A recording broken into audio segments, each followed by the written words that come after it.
Please please ऐसा वाला button दबाकर सब्सक्राइब कीजिए चैनल को और ऐसा वाला बटन दबाकर लाइक कर दीजिए और ऐसा वाला बटन दबाकर शेयर कीजिए।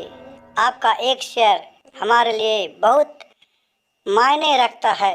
गांव में सोहन नाम के एक किसान रहते थे। उनका 2 बाल बच्चा था और एक पत्नी का नाम था मायावती और उसका पति दोनों दिन भर खेत में काम करके और अपने दोनों बाल बच्चे के लिए सोचते रहते थे कि अच्छा तरी खाना खिलाऊं और पढ़ाऊं लिखाऊं जिससे हमको आगे चल के काम आएगा। और दोनों लड़के के लिए बहुत ही चिंतित रहा करते थे। सोचे रोहन कि चलो मेरे पीठ पर कोई सहायता करने के लिए 2 लड़के हो गए हैं, अब अच्छे तरीके खेत में काम करूंगा और अच्छा फसल उपजाऊंगा।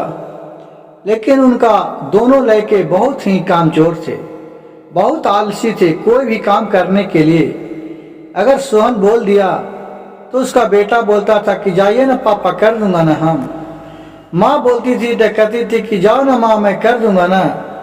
और अपने कह के अपना आलस दोनों दूसरा काम में व्यस्त हो जाते थे, कोई काम धाम नहीं करते थे।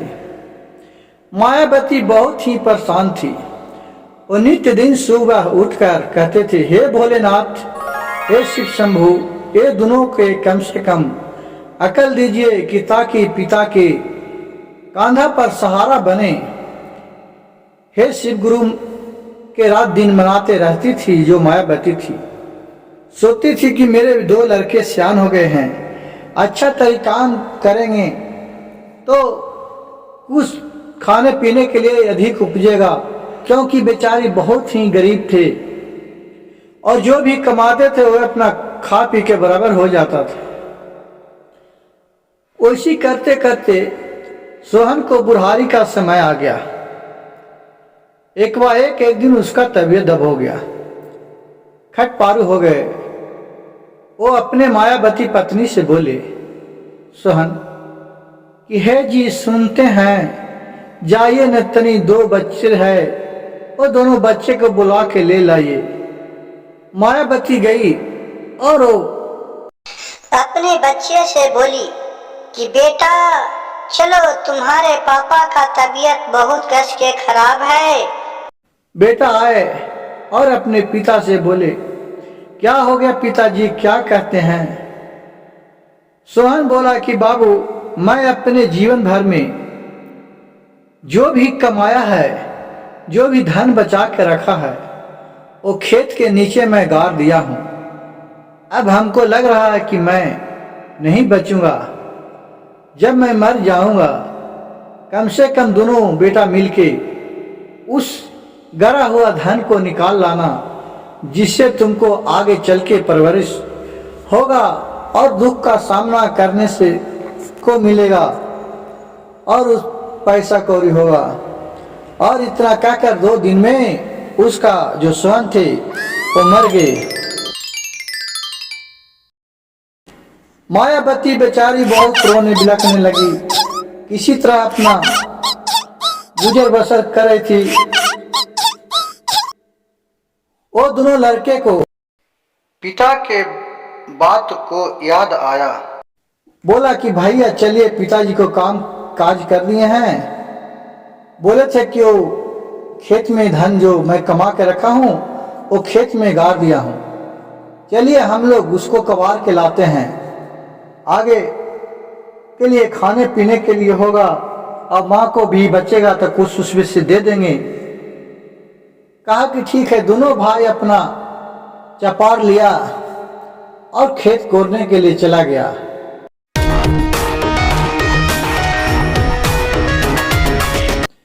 दोनों पूरा भर हाथ पूरा खेत कोड़ डाला, लेकिन उसमें कहूं भी पैसा कौड़ी नहीं मिला।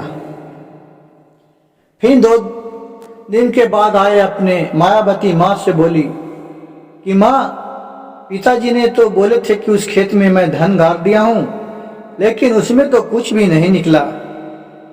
मायावती माँ ने बोला कि देखो शिव गुरु के महिमा है बाबू, सब उसी खेत में होगा, आप लोग के पता नहीं चला। अब वो चाहेंगे भगवान महादेव तो आपको खुद ही सब मिल जाएगा।